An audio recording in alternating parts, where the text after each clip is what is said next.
Ayan, isang mapagpalang umaga, tanghali, hapon at gabi sa ating lahat. Dito na naman po tayo. Tayo na naman po ay magbubulay-bulay sa salita ng ating Panginoon. Salamat kaibigan, kapatid na ikaw ay nariyan, nakadako sa channel ko.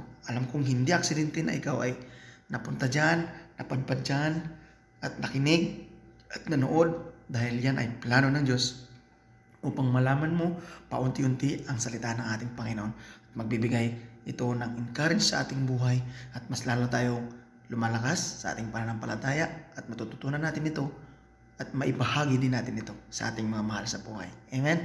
So samahan niyo po ako sa aking pagpupuri sa ating Panginoon at kung alam niyo po ang awiting ito, nais ko po kayong aninyahan na umawit din sa awiting ito. Amen? At pagkatapos ay tayo po ay magbubulay-bulay ng salita ng Panginoon. Hallelujah! Palakpakan po natin ang ating Panginoon. Thank you so much, Lord. Hallelujah! Thank you so much, Lord Jesus. Truly, truly, you are amazing, Father God. Amen. This is my desire, Lord. Hallelujah.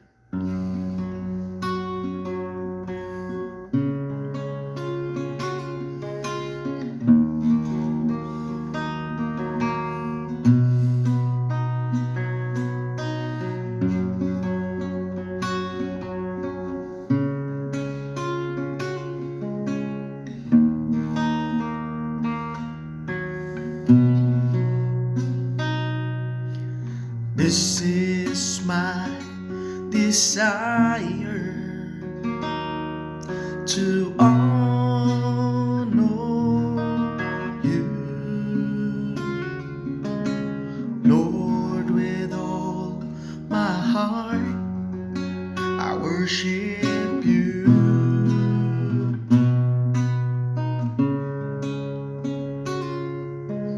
All I have within me, I'll give you praise. All I have adored is in you.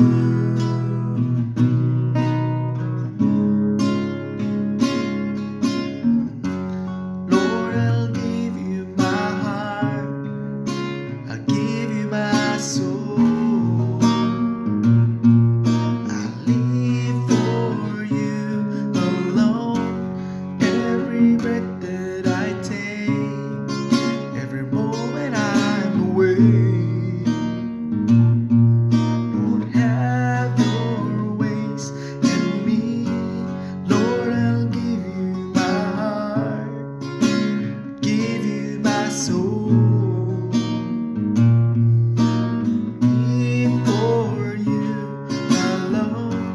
Every breath that I take, every moment I'm away. Lord, have your ways in me.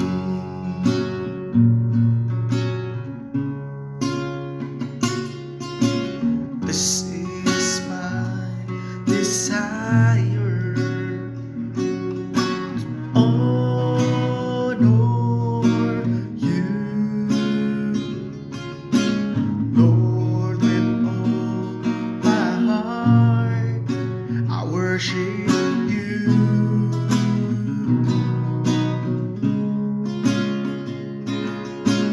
All I have within me, I'll give you praise. All that I adore is in you.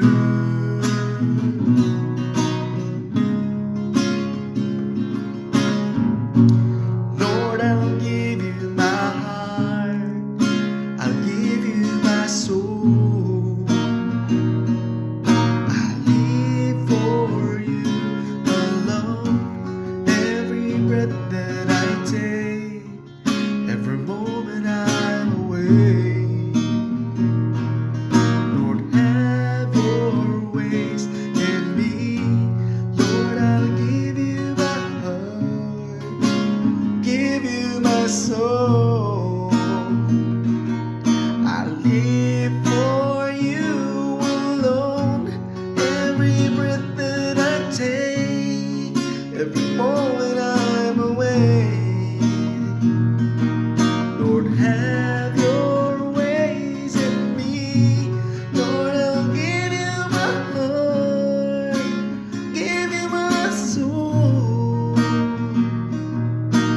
Live for you, Lord, every breath that I take, every moment I'm away. Lord, have your ways in me.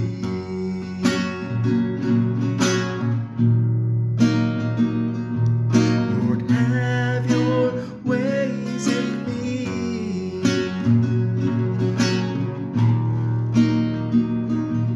Lord, have your ways in me.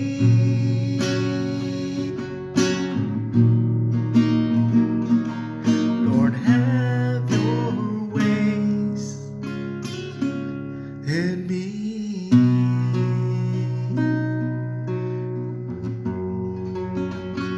Yes, Lord God, thank you so much, Lord. Lord, have your ways in us, Lord. Thank you so much, Lord Jesus, for your wonderful songs, Lord. Hallelujah. Oh, Jesus. Hallelujah. This is my desire, Lord, to honor you, Lord Jesus, to worship you in spirit and truth, Lord Jesus. Hallelujah. Hallelujah. Purihin ka, Panginoon Jesus. Hallelujah. Luwalhatiin ka, Panginoon. Dakilain ang iyong pangalan, Panginoon Jesus. Salamat sa iyo, Banal na Espiritu. Hallelujah. Oh, hallelujah. Purihin ka, Panginoon. Oh, Jesus.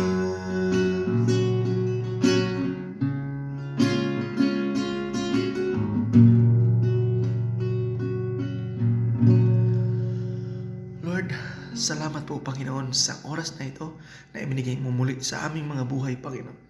Panibagong lakas, panibagong pagkakataon upang ikaw ay makaniig namin, Panginoon, sa pamamagitan ng aming pagpupuri at pagpapasalamat na iyong salita at pabubulay-bulay namin maya-maya, Panginoon. Samahan niyo po kami sa aming mga gagawin, Panginoon. Ikaw ang aming Diyos ng tanggulan, muog, sandigan at kublihan sa bawat naming pangangailangan, Panginoon. Ikaw ang aming Diyos na makapangyarihan sa lahat. At walang ibang Diyos na marapat lang papurihan at pasalamatan kundi ikaw lamang, Panginoon. Salamat po, Ama.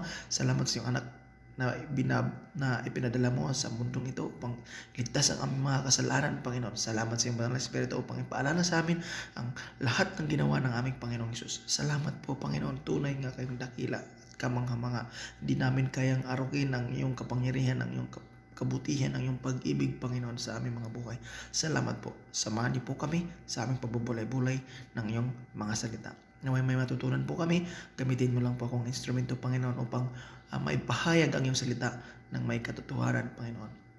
At naway ang manonood at nakikinig po sa mensahe na ito ay magkaroon din po siya ng alam sa puso, Panginoon, na makilala kanila at kilalanin ka pa nila sa kanilang buhay at patuloy silang magsaliksik, Panginoon, upang nang sa gayon, Panginoon, at mas lalo silang lumalim sa kanilang pananampalataya. Maraming salamat po, Panginoon. Sa iyo lang namin pinagkatiwalang lahat. Binabalik namin sa iyo lahat ng kapurihan, kadakilaan, kalulatian, karangalan. Sa iyo lamang, Panginoong Hesus, na aming Panginoon at tagapagligtas. Amen, amen, amen. Hallelujah. Ayan, kaibigan. Salamat muli. Napakaputi ng ating Panginoon. Ang sarap magpuri. Kulang ang isang awitin, kaya lang ayaw ko po kasing humaba pa yung pag-uusapan natin, kaya isa lang ang aking inaawit palagi para kahit papano ay mapag-usapan natin ng medyo mga 20 minutes ang ating pag-uusap sa salita ng Panginoon. Amen? So, ako muna ay muli nagpapasalamat sa Panginoon sapagkat ikaw ay nariyan. Kaibigan, salamat. Salamat sa inyong mga sumusuporta sa aking channel. Pagpalain po tayo ng ating Panginoon. Hallelujah. Naway may matutunan po tayo sa ating pagbubulay-bulay sa salita ng ating Panginoon. Amen? Are you ready for the word? Amen. Hallelujah. Palakpakan nga muna natin ating Panginoon. Hallelujah. Purihin ka, Panginoon. Thank you so much, Lord. Hallelujah. So, ang pag-uusapan po natin ngayon ay matatagpuan po natin ang key verse natin sa Galatians chapter 6 verse 2 and verse 5. Okay? So, pinabagatan ko po itong maturity begins with responsibility. Ulitin nga po natin. Maturity begins with responsibility. Amen? So, mahaba pong pag-uusap ang maturity. Pero sa abot ng ating makakaya, sa susunod na tatalakayin natin, sana ay nariyan pa rin kayo. Amen? So, maturity begins with responsibility. Amen? So, basahin po natin ang Ephesians chapter 6, verse 2 and 5. Ito po ang pagkasabi niya. Bear one another's burdens and so fulfill the law of Christ. Verse 5, for each one shall bear his own load. Amen. Purihin ang salita ng ating Panginoon. Amen. The question that we ask now is, what is our understanding about responsibility? Ano ba talaga ang ibig sabihin ng responsibility? Sa salitang Tagalog po kasi ang responsibility, sabi nila responsibilidad.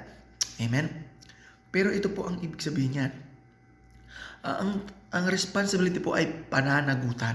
May pananagutan. Amen? Sabihin po natin, may pananagutan ako. Hallelujah. Natatakot ka na, no? Pero hindi, totoo yan, kaibigan.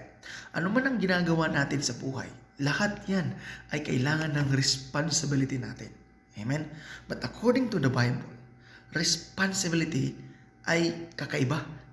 Amen? Bibigyan ko po kayo ng 5 bagay lang na pangdagdag din sa knowledge ninyo upang maalala mo na ang responsibility pala pag ang Bible ang ating pinag-uusapan according to the Word of God, abay kakaiba pala ito. Alam naman natin ang responsibility is natural. Natural na yan sa atin eh. Pero it is also is supernatural. Amen? Kasi ang buhay naman natin talaga ay pansamantala lang naman dito sa ibabaw ng mundo. At pagdating ng araw ay talagang lilipas din ang lahat at tayo ay pupunta sa kariyan ng langit ng ating Panginoong Hesus. Amen? So responsibility is also is supernatural. It is not also a natural but it also is supernatural. Amen? Sana naintindihan niyo yung sinasabi ko. Hallelujah. Purihin ang Panginoon. So ito yan. Number 1. Ito ang unang-una. Responsibility means burden. Okay? Sabihin nga natin, burden. Burden.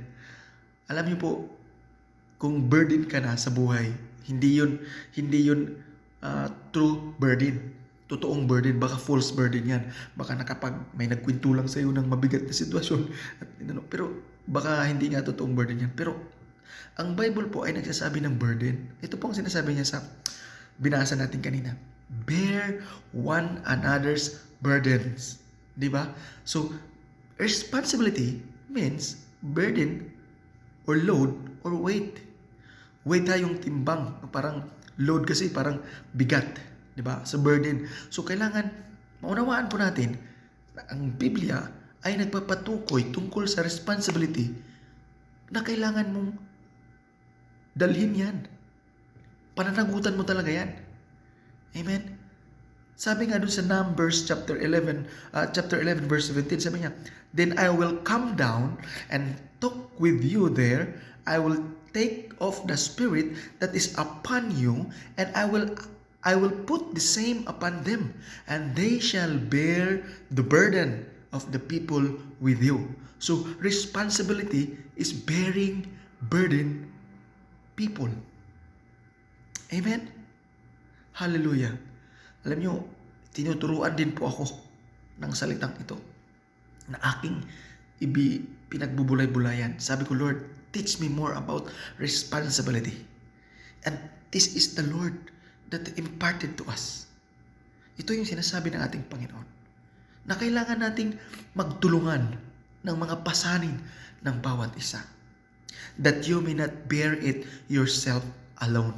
Yun ang sinasabi ng salita ng Panginoon eh. Amen? Hallelujah. Number 2. Okay? Bisa na natin. Para at least, baka mainip ka. Okay? Ito yung sinasabi sa number 2. Responsibility. Meaning, it is state of being commitment or committed or committed or commitment. So, responsibility means commitment. Sabihin mo nga, responsibility means commitment. Say it with me again. Responsibility meaning means commitment. Responsibility means commitment. Amen? Kaya nga sabi dito, for each one shall bear his own load. Amen? Bear one another's burdens. That is a commitment. Amen? That is already a commitment. Hallelujah. Purihin ang Panginoon sa salita niya. So, responsibility means commitment. Number 3, responsibility means accountable. Amen? May pananagutan tayo. Responsibility means commitment to everybody, to somebody else, or anything else. Responsibility also means accountable to anybody, to somebody. Amen? Kaya nga, itong word lang na ito na sinasabi ng ating Panginoon, bear one another's burden, that is an accountable. And so fulfill the law of Christ. If we bear one another, we are fulfilling the law of Christ. Kaya ayaw ng Diyos na hindi tayo makikipag-isa or makikipag-ugnayan sa ating kapwa mananampalataya. Sabi nga dun sa Hebrews chapter 10:25, di ba? Do not be neglect. Huwag daw nating kaligtaan ang pagdalo at pagtitipon-tipon ng mga believers. Bakit? Doon natin nalalaman ang isa't isa at doon tayo nagkakakilala. I miss that. Namimiss ko talaga yung ganun. Pero, pinagpipray ko yan sa Lord. Malapit nang matapos ang contract ko. Kaya, I pray to God na by the next contract, God will give me a chance na magkaroon ng panibagong kontrata na magugustuhan din namin ang demand. Alam ko naman na ang Lord pa rin naman nakakalam. So, I pray to God, ipag-pray niyo po ako kung ano yung kalooban ng Lord para sa akin, sa aming mag-asawa. Amen? So, ano yung number 3? Responsibility means accountability. Number 1, ulitin ko, responsibility means burden. Responsibility means commitment. 3, responsibility means accountable. 4, responsibility, ito na yung pinaka-4. Responsibility means governing ourselves. See?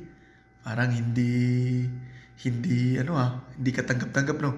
Pero that is a reality ng ating buhay mananampalataya. Yan ang tapat sa ating buhay mananampalataya kay Kristo. Responsibility is also governing of ourselves. Meaning, discipline ourselves. That is a responsibility also. Pag ang isang tao walang disiplina sa kanyang sarili, he is not also responsible for everything. Ito ang sinasabi dito. Alam niyo po ba, responsibility, without responsibility,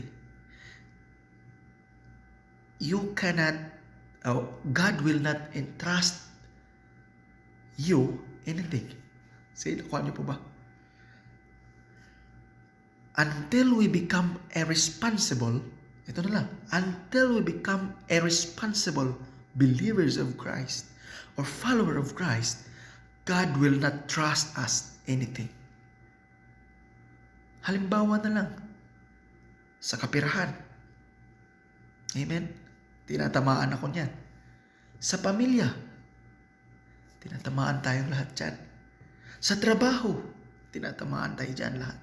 Kasi pag hindi po tayo responsable sa ating trabaho, malabo nating matatanggap ang lahat ng nais ng Diyos na ibigay sa atin. So, maturity begins with a responsible person, a responsible man or woman. Life begins with a responsibility. Magsisimula ang buhay ng isang tao sa pamamagitan ng pagiging responsable. Pero ang bata ay hindi pa po pwedeng bigyan ng responsibility yan kasi bata pa lang siya. Pero once na magkaroon ka na ng pag-iisip at you know that the good and the evil, you have already a responsibility. Responsibility to your work, responsibility to your school, responsibility to your family, responsibility to your church, responsibility to your boss, responsibility to your co-workers, everything in your life. You need to learn a responsible life. Amen? Hallelujah. Pasensya na kung masakit, pero yan ang katotohanan. Amen? The last one. Ito pinakamaganda. The last but not the least. Okay? Responsibility means sacrifice. See? Responsibility means sacrifice.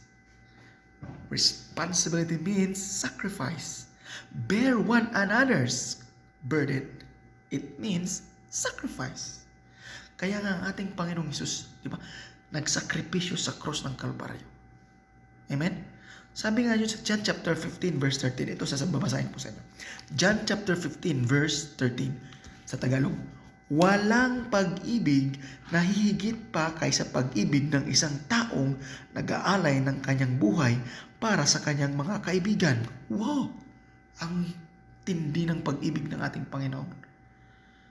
Wala nang higit pa sa pag-ibig na yun kapag inialay mo ang iyong buhay sa iyong kaibigan. Pero sa totoo lang, sa realidad ng buhay, hindi natin magagawa yan.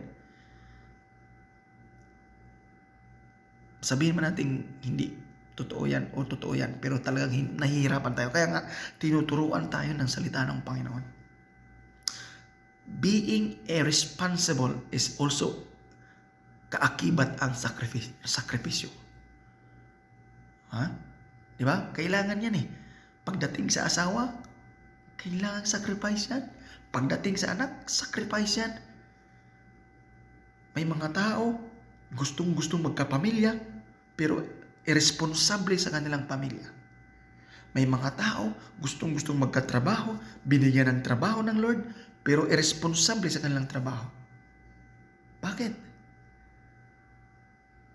Hindi ko na problema yun. Problema na nila yun. Kaya nga, tinuturuan tayo ng Panginoon. Sa pamamagitan ng salita niya, matututo tayo. Kaya sabi niya, bear one another's burden, and so fulfill the law of Christ. For each one shall bear his own load. So responsibility starts with commitment, and it begins with sacrifice. Amen? So sacrifice. 5. Responsibility is burden. Responsibility is commitment. Responsibility is accountable. Responsibility is governing ourselves. And responsibility is sacrifice. Amen? Sana may natutunan po kayo dun sa 5 na yun sa ating pinag-uusapan ngayon. So maturity begins with responsibility. Hindi ka masasabing nag-matured ka if you don't know, if you are not a responsible person or believers of Christ. Amen? Ito naman ang bunga. Bunga naman ito kapag tayo ay responsible. Okay? Being a responsible, the fruits of being a responsible is God will give you power to lead. See? Pag ang isang tao, responsable yan sa kanyang pamilya, ang Diyos ang mag-guide sa kanya para i-guide niya ang kanyang pamilya. God will empower to lead that person. Yan naman ang kagandahan pag responsable tayo. At ang pangalawa, precondition to succeed. Diba? Being irresponsible is also a precondition to succeed. Ang kabaligtaran po niyan, being irresponsible is precondition not to succeed. Kasi irresponsible tayo eh. Irresponsible tayo eh. Diba? And also, the last one, the fruit of being irresponsible. This is the benefits that if we are a responsible person, ito yung mga benefits na to. The last one is, being irresponsible is God giving us the authority. Say it, authority. Binigyan tayo ng otoridad ng Diyos kasi responsable tayo. Kapag responsable ang isang tao, mismo ang Diyos ang magbibigay sa kanya ng authority, power to lead, and also pre-condition to succeed. Wow! Amen? May natutunan po ba tayo, kaibigan? Huwag po kayo magagalit sa akin. Magpatuloy ka lang na makinig at manood sa aking video. Marami ka pang matututunan. And I pray to God na mag-work din si Lord sa akin, na matutunan ko pa ang salita niya at mai-impart ko sa inyo. I pray to God that I'm also a responsible follower of Christ. Yan ang pinaka-prayer ko rin. Amen? Ito ang sinasabi niya sa Titus chapter 2. Sabi niya, Titus chapter 2. Saan na yung Titus? Nawala yung Titus. Ito pala. Titus chapter 2 verse 14. Sabi niya rito, inihandog niya ang kanyang sarili upang palayain tayo sa lahat ng kasamaan at linisin tayo upang maging bayan niyang masigasig sa paggawa ng mabuti. See? Jesus Christ sacrificed His own to save us. At hindi lang yun. Sabi niya pa doon, hindi lang niya tayo nilinisan, hindi lang tayo niligtas mula sa parusa. Ang sabi niya pa nito, magiging bayan niya tayo at magiging masigasig tayo sa paggawa ng kabutihan. So that is a very powerful word of God. Responsible yan sa paggawa ng masigasig na kabutihan. Amen? Salamat kaibigan sa panonood. I hope na may naunawaan ka at may natutunan ka sa ating pagbubulay-bulay sa salita ng Panginoon. So, maturity begins with responsibility. I hope you learn our word for today. Amen? Let's pray. Father God in heaven, thank you so much, Lord, for your wonderful word, Panginoon, that you teach us, Lord, to be a responsible believers of yours. Thank you so much, Lord Jesus. Thank you, Holy Spirit, for guiding us and teaching us, teach us how to be committed, how to be accountable, how to be burdened for some believers, how to be discipline ourselves, how to be sacrifice to everybody. Lord, teach us more. Lord, turuan mo po kami, Panginoon, na ang lahat ng itong aming tinuturo ay hindi lang nanggagaling sa thought, but also we are applying this in our lives, Panginoon. Malalaman namin to at may apply namin ito sa aming pang-araw-araw na buhay. Teach us, Lord, to be a responsible person. Magawa namin ang lahat ng aming dapat gawin, higit sa lahat, para mag-glorify ka namin, Panginoon. At ginagawa mo yung mga bagay na ito para ikaw ay aming maluwalhati. Salamat sa buhay mong salita, Panginoon. Alam kong napakarami pa namin matututunan sa salita mo. And every day, Lord God, is a new day, a refresh moment of our mind and soul. Para mas lalo pa namin maranasan ang kagalakan sa puso't isipan, Panginoon. Ang katiwasayan ng aming buhay. Salamat, Lord. Thank you so much, Lord Jesus. And I pray, Lord God, for people, Panginoon, na nanonood ngayon at nakikinig, naaabot ng aking tinig. Bless this man, this woman, her family, his family. Pagpalain mo sila ng umaapaw, siksik, liglig, Panginoon. And I pray that they will also apply the word responsible in their lives. I pray, Lord Jesus, that they will mature of what they are starting to believe in you, Lord Jesus. Hallelujah, Lord. Thank you so much, Lord. Thank you, Father and David. Thank you, Holy Spirit. You are the one teaching us for this word. Thank you so much. To you all the glory and honor and praise through your Son, my Lord and Savior. This is my prayer and thanksgiving. Amen and amen and amen and amen. Hallelujah. Thank you so much, Lord Jesus. Kaibigan, kapatid, salamat sa time mo na inagaw ko pansandali lamang. Kaya pagpalain ka ng ating Panginoon. Naway magkikita-kita tayo sa susunod kong video. Hallelujah. God bless, kaibigan. Bye-bye.